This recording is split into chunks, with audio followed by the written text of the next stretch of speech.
Hello there, and welcome to the War Factory for today, September the 20th. So, my initial reaction when I first saw this War Factory was, this War Factory sucks.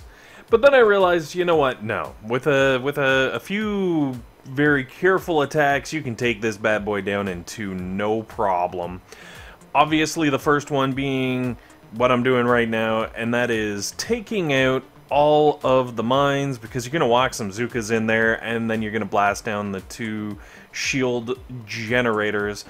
Obviously, I don't need to spell this out for you. Once the shield gens are down, you do a walk up to the HQ, and you win.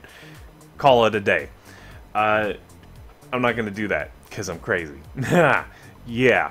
So, if you do pretty much the same thing I'm doing right here, you're gonna get the shields no problem. I went with the 4 shocks. You could probably get away with 3 shocks. I was also kind of late on that flare over to the second shield. As you can see, also my zookas are just kind of standing around killing extra stuff, and I'm just wasting gunboat energy because I was gonna throw it over there where you would actually walk up, because you're gonna kind of want to walk up on the right hand side between those two grapplers, past the lasers, and then plant yourself over near the boosted blue statues right about there.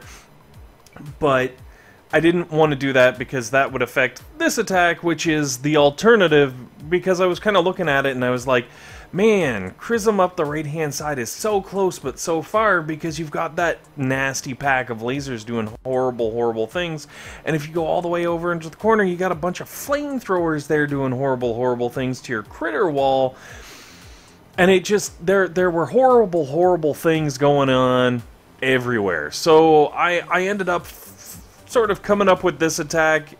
This was sort of the plan. I did admittedly have, you know, things change. So the idea is go up into the right-hand corner and then come out from there, keep generating that critter wall, because you've got a whole bunch of sniper towers, grapplers, and cannons all firing at you, and all the meanwhile, keep throwing those shocks down on the laser beams. Now, to keep the energy down, because that critter wall is really tough to keep going with so many different things coming after it, I definitely suggest having Sparky set up with the extra critters, because it really, you can like double your critters for the same amount of energy. Well, it'd be more energy, but you get more critters, okay? More critters for less energy. That's just the way it is. It's math. I don't understand it, and neither should you. So, going up the right-hand side, I honestly expected to just get smoked, but I was really impressed, especially with this portion of the attack, where basically I've tapped out my energy, I've pushed as far as I could, and I was like, okay, well, shucks, there it is, I'm out of energy, time to lose all my troops.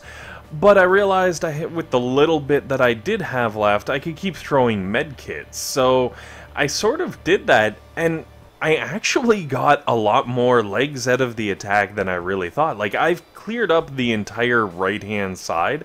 I was expecting to get through about half of that before I got wiped right the poop out. And it worked, and I'm not gonna lie, I'm really pretty happy about it. Now, obviously, if you are taking this route, this strategy, you don't have to do that Zooka run over to the shields, unless you really want to. If you're like, you know what, I want to take out those shields, by all means. But if you've cleared out as much as I've got cleared out here, you can walk most of the walk without having to worry about any kind of,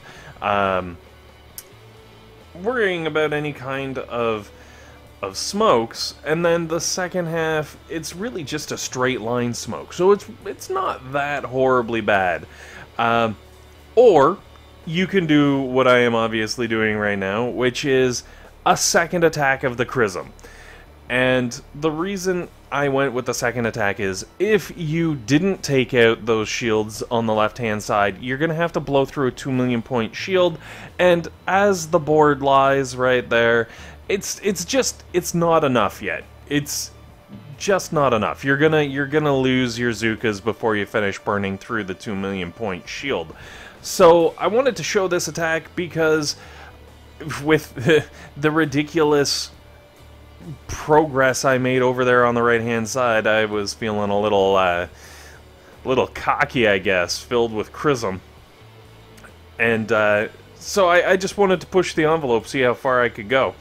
And as you can see, with this second attack with the crzm, it's still actually working really, really well. I'm able to clear out all those nasty laser beams, really clear out the whole right-hand side and left-hand side, and I feel like if you haven't taken out those shield generators, from this point you're looking at a 2, maybe 3 shock snipe of the HQ with no smoking to get to the HQ at all.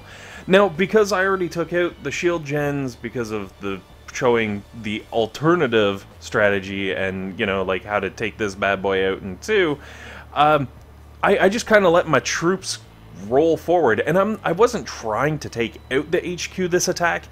It just kind of happened because, you know, that was the natural progression of where the troops were going, and I almost took this bad boy out in 3 attacks. Obviously, if you had the shield gens, it wouldn't be as close. You'd just be damaging the shields at this point. But really, really happy with the way that right-hand strat worked out. I was not expecting it to be that good. And, of course, for the finale, you can run zookas up there. You can run tanks up there. Well, I wouldn't, because there's still grapplers floating around. You can do pretty much anything you want to get it up there. I decided to go with the bullet solo to finish it off, and hopefully it works out the same for you. Anyways, guys, thanks for watching. Hopefully this has been helpful. Hopefully it's been entertaining, and above all else, hopefully you guys have a fantastic day.